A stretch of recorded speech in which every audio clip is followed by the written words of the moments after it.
What's up, guys? My name is Jerry, and today's video is going to be on the Detroit Pistons, and we're going to be talking about how their 2004 squad is the most underrated team of all time. And we're going to jump right into the video. And today we're going to be having a history lesson. We're going to be going all the way back to 2004 to look at this Detroit Pistons team, and they were just special for so many different reasons. They won 54 games on the season, and they were able to win a championship with just having one all-star starter that year, and that was Ben Wallace, and I believe he was the only one that went to the all-star game that year. And then also, this is the only team in NBA history to win an NBA championship without a top 75 player of all time on their team. So this team is really special, and they worked as a unit. And when we look at these guys individually, we look at the guys we love the most about this team.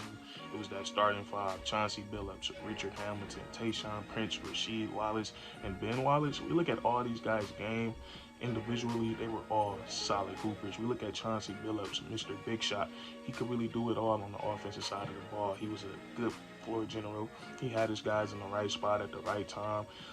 He could get to the basket. He could shoot the three ball. Before shooting the three ball was a really important thing in the NBA. So he had that in his game. And then also, my favorite part about Mr. Big Shot is that he was a big guard, not tall, but he was stocky and strong, and he could play with his back to the basket, and he would use his strength against smaller guards. And then we all know what Chauncey Billups is on the defensive side of the ball. Very smart, and just a pit bull of a point guard. Really got after guys at the point of attack. So Chauncey Billups is one of the, probably one of the biggest reasons why the Detroit Pistons had so much success in the early 2000s, and he was the well-deserved Finals MVP. And then we moved to the two guard, and we got Richard Hamilton. And Richard Hamilton, he's a guy that he played ahead of his time. Richard Hamilton his game would cater to today's game more than it catered to the era that he played in, but he was still a deadly player.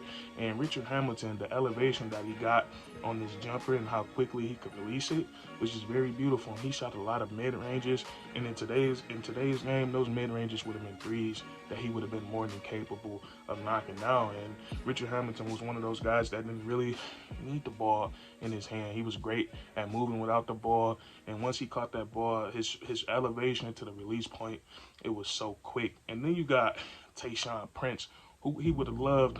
Taishan Prince would love to play in today's game. All these perimeter players that he would have had a chance to guard. But Taishan was a unique defender. He was like 6'8", 6'9", with a crazy wingspan. It seemed like his arms never stopped expanding whenever he reached them. And he was a really solid defender. Not even a solid defender. Taishan Prince was a great on-ball defender, and then offensively, he knocked down his wide-open jumpers. And he was a 3-and-D player that you would love to have on your championship team. He got one of the best chase down blocks of all time in the playoffs, and he was just a really clutch and solid player for the Detroit Pistons. And then we moved to the fourth spot, and Rasheed Wallace is probably my favorite player from this Detroit Pistons team from the 2004 roster, from the early 2000s. And Rasheed Wallace, just like Richard Hamilton, I feel like he was ahead of his time too. And he played in an era where the power forward position was very dominant. You had Tim Duncan, Chris Webber, Jermaine O'Neal, guys like that every single night. Dirk was in the league. It was just every night the power forward position was having just great battles. And Rasheed Wallace, he had everything. He was a guy that could stretch the floor, and in today's game, with his post move mixed with his post moves, with his ability to stretch the floor, every team in the NBA would love to have a player like Rasheed Wallace. But Rasheed, he had every post move in his bag. He could stretch the floor, and then he was just that spark plug. He was that igniter. He was hype, man. We seen what Rasheed Wallace used to do in the what he used to do in the pregame routine inside that dance circle every time. It was just very electrifying, very fun to watch. And then you had the enforcer. You had Ben Wallace, who was an undersized center, and he played like he was 7'5", 4-time defensive player of the year. And Ben Wallace, as you can say, he was before his time too, because he was a guy, undersized center, and he could guard 1 through 5. He was a big that can guard the post, protect the rim, but he could switch out on the perimeter onto a smaller player because he's just so athletic. And he was like 6'8", 6'9". Nobody really know how tall Ben Wallace was, but he was very undersized for a center. But you wouldn't be able to tell he made up with it with his insane defensive skills, and then also just a lot of heart. You got to have a lot of heart to play undersized at the center position. But Ben Wallace was a great shot blocker, great post defender, and he was a great switcher. And the Detroit Pistons will not have that ring or that early success in the early 2000s without Big Ben. So you look at these guys individually, they were all solid hoopers. And then we look at what they did as a unit. They were able to go on one of the best postseason runs, and they beat a lot of great teams. And like I said before earlier in the video, they don't have a single player in the all-time top 75 in NBA history, which makes it even special. When we look at their playoff run, I think they beat three pretty solid teams. They beat the Brooklyn Nets that had a Hall of Famer and Jason Kidd. They had Richard Jefferson, who was that guy back then, Alonzo Mourning. It was a really solid team, and the Detroit Pistons beat them. And the more impressive team that they beat in their conference that year was the Indiana Pacers, and a lot of people don't know how good that team was. That team was scary good with Jermaine O'Neal. He was a problem on that block back in that time.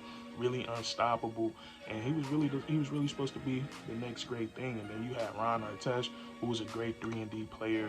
You had Reggie Miller, who was a veteran on the back end of his career. And that team won 61 games, and the Detroit Pistons was able to get them boys up out of there in 6 games. So I think their road to the playoffs was not easy at all. I think they had to go through 2 pretty formidable teams. And then also we get to the NBA Finals, and who are the Detroit Pistons facing? They're facing Shaq and Kobe.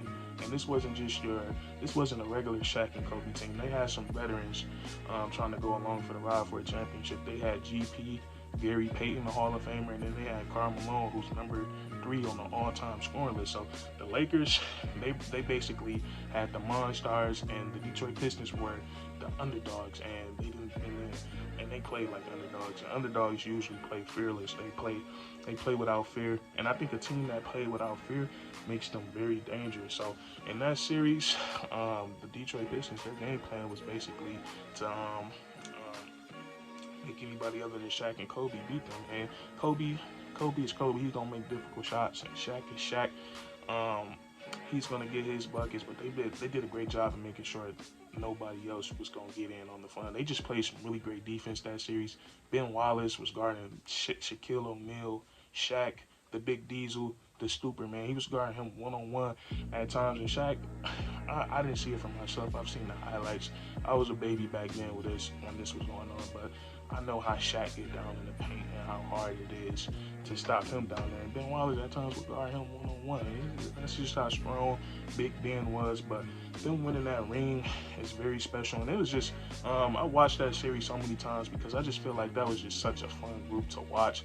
Like whenever they would get out in transition or whenever they would lock in on defense, like I love all those guys, man. Chauncey Billups, Rip, Taishan, Big Ben, and Rasheed. Man, that was just a really special team, and they had a really good chance at winning back-to-back, but they fell short to the Spurs in the next season. That's something we're gonna have to get into in a different video, but that's gonna be it for this one. Just want to touch on how underrated that team is, and it doesn't really get talked about that much. But if you enjoyed this video, leave a like, comment down below if you think the Detroit Pistons from 2004 is the most underrated team of all time, and then subscribe for more weekly content. We do this all the time, and that's Curtis.